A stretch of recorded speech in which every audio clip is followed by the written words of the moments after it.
Assalamualaikum warahmatullahi wabarakatuh. Selamat siang. Salam sejahtera untuk kita semuanya.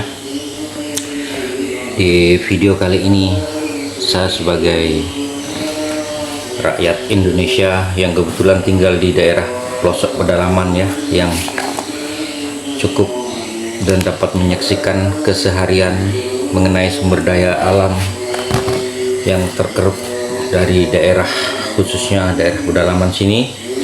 Namun berbanding terbalik dengan kenyataan apa yang kami rasakan dalam keseharian mengenai kemajuan dalam hal contohnya salah satu yakni infrastruktur yang menjadi sorotan utama. Jadi intinya dalam hal ini tidak membahas ini itu, saya hanya berbicara mengenai kelemahan bangsa kita semenjak dulu itu, yakni sangat mudah untuk terprovokasi terhadap hal-hal yang kemungkinan besar bisa diselesaikan dengan kepala dingin, dan inilah faktor yang membuat negara kita susah untuk maju. Sisi lain yakni kegemaran atau karena akibat sulitnya segala sesuatu yang ada di wilayah Indonesia ini ya, mengenai aturan-aturan segala macam itu sangat-sangat sulit. Contohnya untuk mendapatkan pekerjaan kita harus mengikuti standar, dalam hal ini misalnya ijazah dan lain sebagainya. Untuk mendapatkan gaji yang tidak bagaimana besar ya, kalau dinilai itu kita minimal harus SMA, S1 atau S berapa.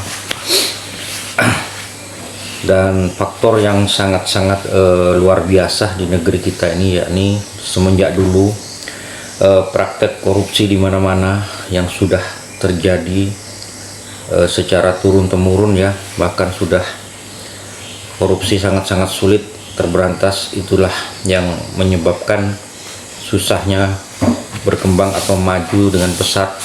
Sungguh pun Indonesia sangat berlimpah mengenai sumber daya alamnya, sehingga dalam hal kesejahteraan sungguh pun kita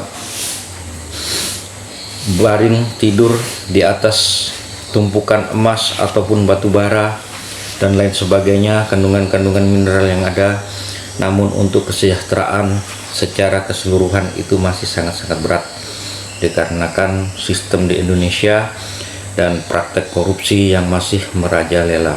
Seandainya praktek korupsi kita bisa mengikuti jejak negara-negara luar ya, contohnya Tiongkok untuk saat ini sudah menjadi satu kekuatan besar luar biasa dalam segala hal, sudah maju dan mampu mandiri, tidak terlalu bergantung ke negara-negara lain seperti Indonesia sendiri.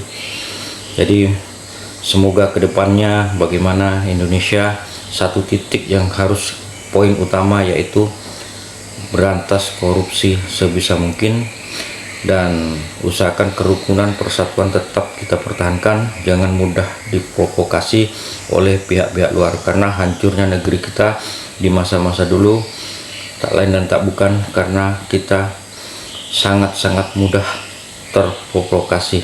Demikian dulu video kali ini. Assalamualaikum warahmatullahi wabarakatuh.